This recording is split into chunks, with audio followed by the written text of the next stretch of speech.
I said, what is it that you have that I don't have? Mm-hmm. And you talked about your faith earlier in the opening, and how is that relationship within your faith and your faith? How has that evolved, and then where you're at, and in terms of values and beliefs from that point of view? Okay. I guess I grew up sort of as a young kid my mother was Anglican. I went to a Catholic boarding school. My brother got confirmed as an Anglican when he was 14. I got asked to be confirmed if I wanted to be confirmed as an Anglican at 14. I said no, because I didn't believe in God. I joined the Navy at 16, and at that point I didn't believe in God, but I was one of these guys. I was always wondering what's out there.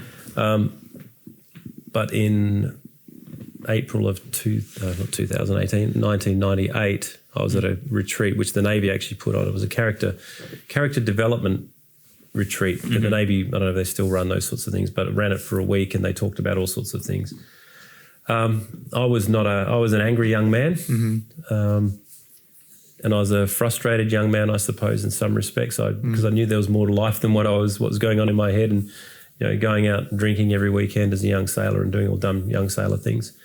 But the last couple of days of that retreat, we had a gentleman, one of the chaplains, Brian Daniels, and he just talked about various things to do with relationships and faith and things. But what struck me about Brian was this calmness that Brian had, and this sense that Brian had about him. And I just said, Brian, I said, sir, because he was my superior. I said, what is it that you have that I don't have?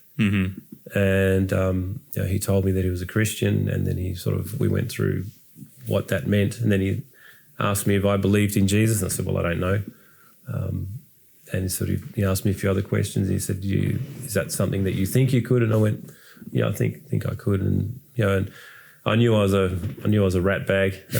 So part of that belief was sort of putting that behind me and repenting effectively, saying I'm sorry for all of that. And it was unexpected to me. I didn't walk into that thing going, this is what's going to happen, and had no idea what to expect out of it. But one of the weird things that happened, as a young sailor, like many, I used to swear like a trooper. So I swear like a sailor. That actually almost entirely stopped within a day. It's just one of those weird things that just,